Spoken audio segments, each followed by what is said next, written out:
সাবেক শিল্পীর বিএনপি চেয়ারপারসনের সম্মানিত উপদেষ্টা জনাব জয়নুল আবেদিন ফারুক ভাই, সম্মানিত উপস্থিত হয়েছেন আজকের প্রধান অতিথি বিরোধী দলীয় শিল্পী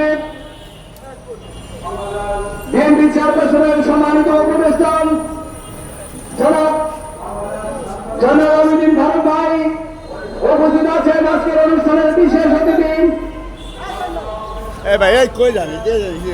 বিএনপির কেন্দ্রীয় নির্বাহী কমিটির শিশু বিষয়ক সম্পাদক, টাঙ্গাইল থেকে বারবার নির্বাচিত সাংসদ জনাব আবুল কালাম আজাদ সিদ্দিকী, উপস্থিত আছেন আমাদের সিলেটের অন্যতম নেতা বিএনপির কেন্দ্রীয় নির্বাহী কমিটির অন্যতম সদস্য জনাব অ্যাডভোকেট আলম রাজা ভাই, উপস্থিত বিএনপির কেন্দ্রীয় নেতৃবৃন্দ, ভাই ও বোনেরা, আসসালামু আলাইকুম। আজকের এই প্রতিবাদ সারা বাংলাদেশের যোগ্যতা হয়েছে। এই আওয়ামী দুঃশাসনের বিরুদ্ধে, আজকে তাদের অপকর্মের বিরুদ্ধে সারা বাংলাদেশের জনগণ আজকে উজ্জীবিত হচ্ছেন।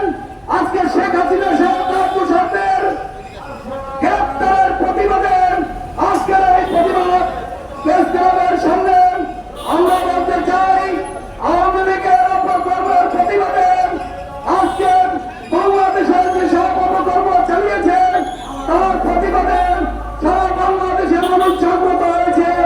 আমি এই আওয়ামী দলকে, আওয়ামী লীগকে আজকে এই দেশের মানুষ চাই না, তাদের এই সংগঠনকে বিরক্ত করতে হবে। আজকের এই প্রতিবাদে আমি এই প্রত্যাশায় বলতে চাই, আওয়ামী লীগ সংগঠনকে এই দেশ থেকে চিরতরে বিদায় করতে হবে এবং যারা এই অপকর্মের সাথে জড়িত তাদেরকে শেখ হাসিনা সহ সবাইকে ধরে এনে তাদের বিচার করতে হবে।